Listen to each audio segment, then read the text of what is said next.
All right, Novablast, it's your time to shine.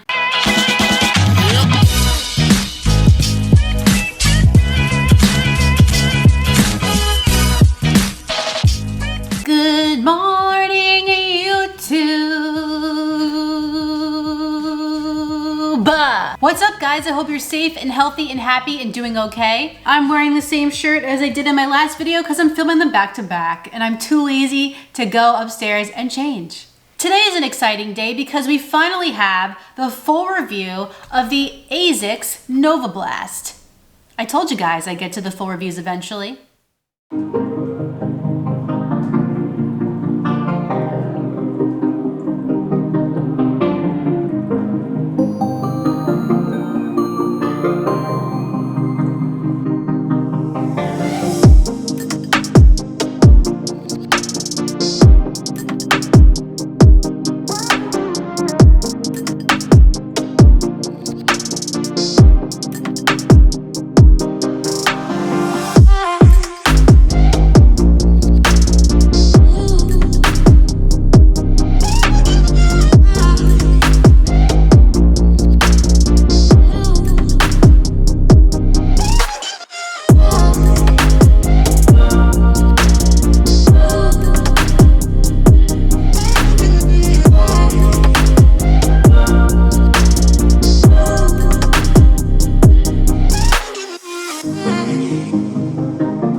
If you're unfamiliar with how I structure my full reviews, let me give you a rundown. First, we talk about the specs, then I go over the upper, the midsole, the outsole, and then my conclusions on this shoe. I'll rate it out of 5 stars, so if it's the best shoe I've ever worn and I'm gonna throw all my other shoes away, it's gonna be 5 stars.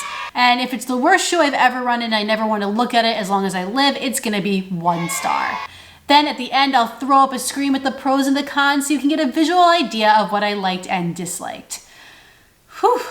This was a shoe from ASICS when it came out that I was really anticipating. It's different, it's innovative, it's something they've really never done before. So we're gonna find out today what I liked about it and what didn't work so well for me. Before we get started, the ASICS Novablast was sent to me by ASICS. However, ASICS is not gonna see this before you. They don't even know I'm making this video. It's completely unbiased, 100% my own opinion. So let's start with the specs. The ASICS Novablast is 7.8 ounces for a women's size 7, but for my size, 10.5 women's, it is 9.4 ounces. It has a 10 millimeter drop with 37 millimeters of stack in the heel and 27 in the forefoot. And the Novablast for me is true to size.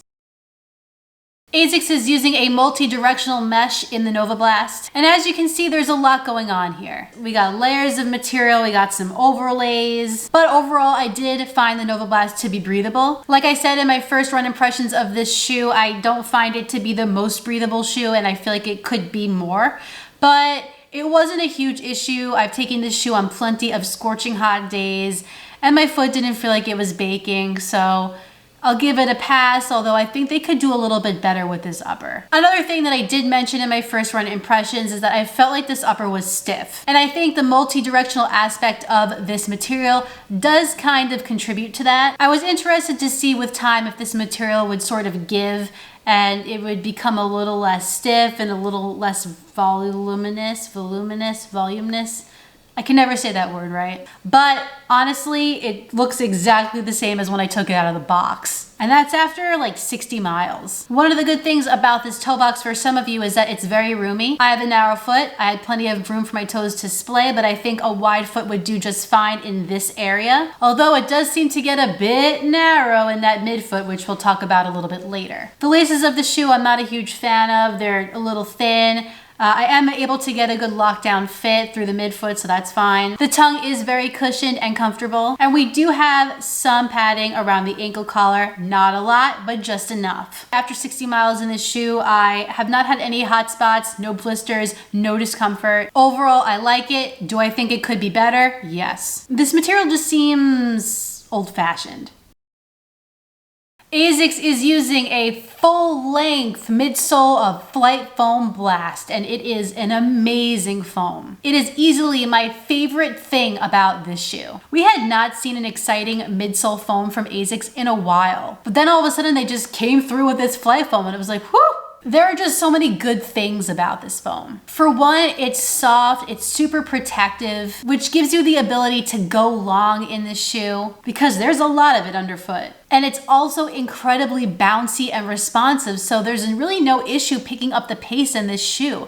I've done tons of tempo runs in the Novablast, and it really does perform well, even though that's not exactly what it's made for. And it's also a fairly lightweight foam, so you don't feel like your foot is dragging behind you on those longer days. ASICS truly has a winner in Flytefoam Blast. I can honestly say, after taking the shoe to 60 miles, the foam feels just as it did when I first took it out of the box. It is not compressed, it's resilient, it's durable, and it just makes this shoe so versatile. However, there is one drawback for Flytefoam Blast, and for me, it's a pretty big flaw. Now, I guess I should say I'm not really sure if this is a foam issue or if it's just the way that it's distributed in the Novablast, but it's pretty unstable. Because of the high stack height here and how soft this shoe is, and bouncy too, my foot really tends to go this way. Now, I know a lot of you comment on my overpronation, and thank you, I'm aware of it. I totally see it. I slow down all my own footage and edit it. I am no stranger to the fact that I overpronate. But I think that this shoe would even hurt a neutral foot strike. The midsole and the shoe have a wide platform in the forefoot, but in the midfoot, it gets so skinny. It doesn't hurt, it doesn't cause any major issues, but I do feel a little insecure sometimes going around sharp turns or picking up the pace on maybe some uneven road. In those situations, I definitely can feel the instability. I feel like if ASICS just made this platform a little wider, then we wouldn't really have this issue, or it just wouldn't be as prominent at least. I hope in the second version they can kind of fix this, because regardless of my overpronation, I can't be the only one who feels this way. In fact, I know I'm not.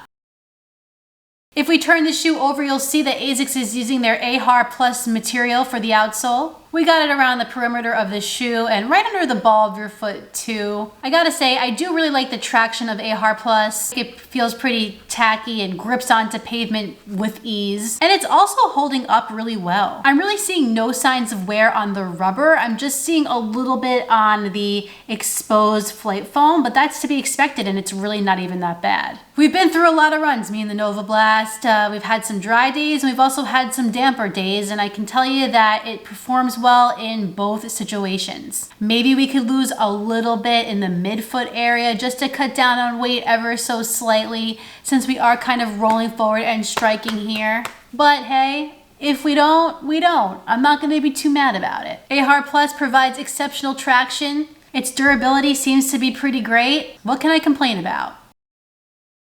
The ASICS Novablast is incredible. It's a really good shoe. ASICS did a nice job with it, and it's kind of got people turning heads and remembering, oh yeah, ASICS does make really good shoes. I would recommend the Novablast to anybody who's looking for a shoe that can do it all, that can go long, but also pick it up. And for anybody who likes a lot of cushioning underfoot, bouncy cushioning at that, this is a great option. And that's why I'm giving the ASICS Novablast 3.5 out of 5 stars. I had to knock it down a little bit for this upper. I think they could do better with that, like I said, and for what I would call the extreme instability of the midsole. If we just fix those two things, we could have a 5 out of 5 here. It really is such a fun shoe. All right, now let's throw up a scream at the pros and the cons. For pros, I have that it's lightweight for a daily trainer. We have the Flytefoam Blast, which is an incredible midsole material. We have that it's versatile and that it has great traction. For cons, we have the rigid, stiff upper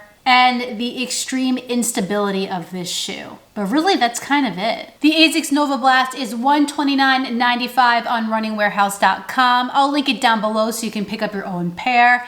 It is an affiliate link, which doesn't mean much for you. It just helps out my channel so we can keep reviewing these shoes and blasting off into the next review. I love this shoe. I'm gonna keep running in it. I'm really excited to see what the next version looks like, if there is one. Well guys, that concludes my full review of the ASICS Novablast. If you enjoyed this video, please like it down below and subscribe. And when you're done with all that, hit that notifications bell down below so you can find out every time I upload a new video.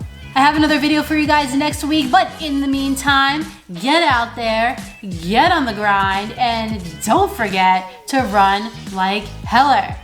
See you next time.